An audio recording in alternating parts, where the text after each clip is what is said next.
All, welcome to Richa's manor. आज की मेरी रेसिपी है गोभी का पराठा यानी कि स्टफ पराठा। और थोड़ा सा डिफरेंट तरीके से मैं बनाती हूँ इसको, तो आज मैं वो आपके साथ शेयर करने जा रही हूँ। आप इसको इसी तरीके से बनाइएगा, ये बहुत ही ज्यादा टेस्टी लगेगा। और यहाँ पर मैंने नॉनस्टिक तवे का यूज किया है, बट अगर आप लोहे का तवा भी यूज करते हैं तो बहुत ही ज्यादा क्रिस्पी और बहुत ही ज्यादा सॉफ्ट ये बनने वाला है और बहुत ही टेस्टी लगता है खाने में। तो चलिए फटाफट बिना देर किए बनाना शुरू करते हैं। तो यहाँ पर मैंने एक ये छोटी सी फूल गोभी ली है और साथ में 2 उबले हुए आलू, 1 मीडियम साइज़ का प्याज, 2 हरी मिर्चें, 4 से 5 कलियां लहसुन की, सबको बारीक काट लिया है। थोड़ा सा हरा धनिया कटा हुआ, जीरा पाउडर, धनिया पाउडर, गरम मसाला, लाल मिर्च पाउडर, नमक, सरसों का तेल और इसको सेकने के लिए मैंने देसी घी का यूज़ किया है। अगर आप चाहें तो देसी घी की जगह रिफाइंड ऑयल भी यूज़ कर सकते हैं। और ये धनिया और जीरा पाउडर भुना हुआ है। और इस तरीके से लहसुन मैंने बारीक काट लिए हैं, प्याज को भी और मिर्ची को भी बारीक काट लिया है। तो यहाँ पर हमें जो गोभी है इसको कद्दूकस नहीं करना है, इसको हम चाकू से काटेंगे। और सबसे पहले इसकी स्टेम्स वगैरह जो होती हैं, पत्तियाँ, इनको निकाल कर अलग कर देंगे। इनको वॉश कर लिया है गोभी को अच्छे से मैंने, और आपको दिखाती हूँ मैं किस तरीके से हमें गोभी को काटना है। तो कद्दूकस करने की वजह से इसका जो प्रॉपर टेस्ट है वो नहीं आ पाता है।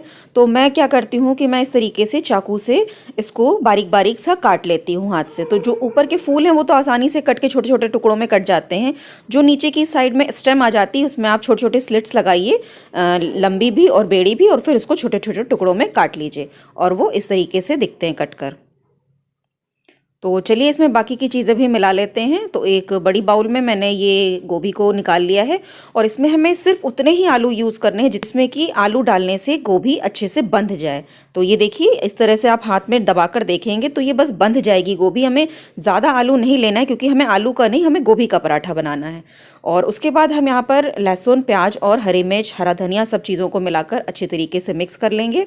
तो आप जैसे देख रहे हो, बस मैंने इतना ही आलू डाला है कि ये गोभी बाइंड हो रही। अब इसमें मैं भुना हुआ जीरा आधा चम्मच और भुनी हुई धनिया इसमें मैं 1.5 छोटा चम्मच, ये सारे मैं टीस्पून यूज़ कर रही हूँ, छोटा चम्मच 1.5 चम्मच मैंने डाल लिया ये।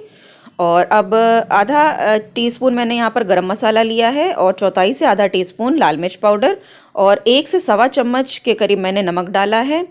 और फिर यहाँ पर मैं 2 खाने का चम्मच सरसों का तेल ले रही हूँ, ये कच्चा ही सरसों का तेल है। इसको डालने से पराठों में बहुत ही ज़्यादा अच्छा टेस्ट आ जाता है। तो 2 चम्मच मैंने डाला है और सब चीज़ें मिक्स करके इस तरीके का मिक्सचर हमारा तैयार होता है। तो अब आटा गूंद लेते हैं। यहाँ पर मैंने एक बड़ी कटोरी आटा, दूध के ऊपर की मलाई, नमक और पानी यूज़ किया है। तो ये आटा मैं निकाल लेती हूँ, उसमें मैं आधा छोटा चम्मच नमक डालूंगी। नमक को अच्छे से मिक्स करने के बाद 2 से ढाई खाने का चम्मच यहाँ पर मैंने दूध के ऊपर की मलाई ली है, थोड़ी सी फ्रिज में रखी थी इसलिए जमी हुई सी दिख रही है। इसको आटे के साथ बहुत ही अच्छी तरीके से मल लेना है जिससे कि पूरे आटे में मिक्स हो जाए। इसके बाद हम इसमें पानी, थोड़ा थोड़ा पानी डालकर इसका नरम सा आटा गूंद लेंगे। और बहुत ही सख्त नहीं रखना है आटा और ना ही बहुत ही गीला, मीडियम सॉफ्ट रखना है जिससे कि आप जब आटा ये भर कर तैयार करें मिक्सचर तो खूब अच्छे से बेल जाए आपका पराठा। तो आप देख सकते हो कितना सॉफ्ट आटा सना है। अब इसको हम ढककर 15 से 20 मिनट के लिए रख देंगे और उसके बाद मैं गैस पर तवा चढ़ा लेती हूँ और हम पराठा बेलना शुरू करेंगे। तो इसमें एक मीडियम साइज़ की हम लोई लेंगे और थोड़ा सा सूखा आटा लगाकर इसको बीच में से गड्ढा कर लेंगे इस तरह से घुमाते हुए। और यहाँ पर मैं भरकर 1.5 चम्मच के करीब मिक्सचर लूँगी इसमें। और इस बात की आप टेंशन बिल्कुल नहीं लें कि ये फटेगा, बहुत आसानी से बिल जाता है।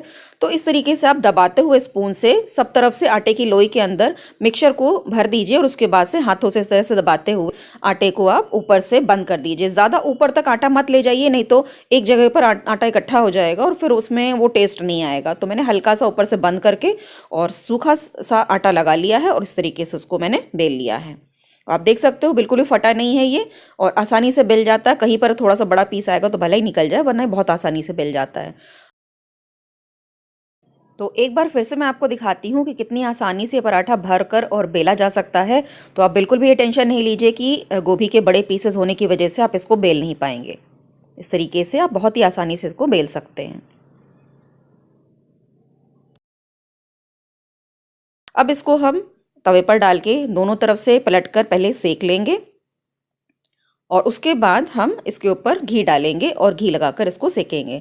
अगर आप चाहें तो यहाँ पर रिफाइंड ऑयल का भी यूज़ कर सकते हैं। अगर आप चाहें तो सरसों का तेल भी लगाकर इसको सेक सकते हैं, उससे भी ये खाने में बहुत ही ज़्यादा टेस्टी लगता है। तो ये हो गया, पराठे हमारे सिक चुके हैं।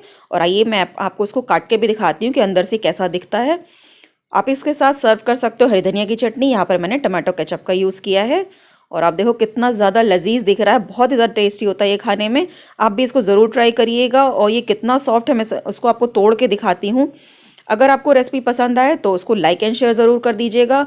और मेरा चैनल अगर अभी तक आपने सब्सक्राइब नहीं किया है तो उसको सब्सक्राइब कर लीजिएगा और बेल आइकन को प्रेस करना बिल्कुल नहीं भूलिएगा। तो फिर मिलते हैं एक नई रेसिपी के साथ। Thank you for watching.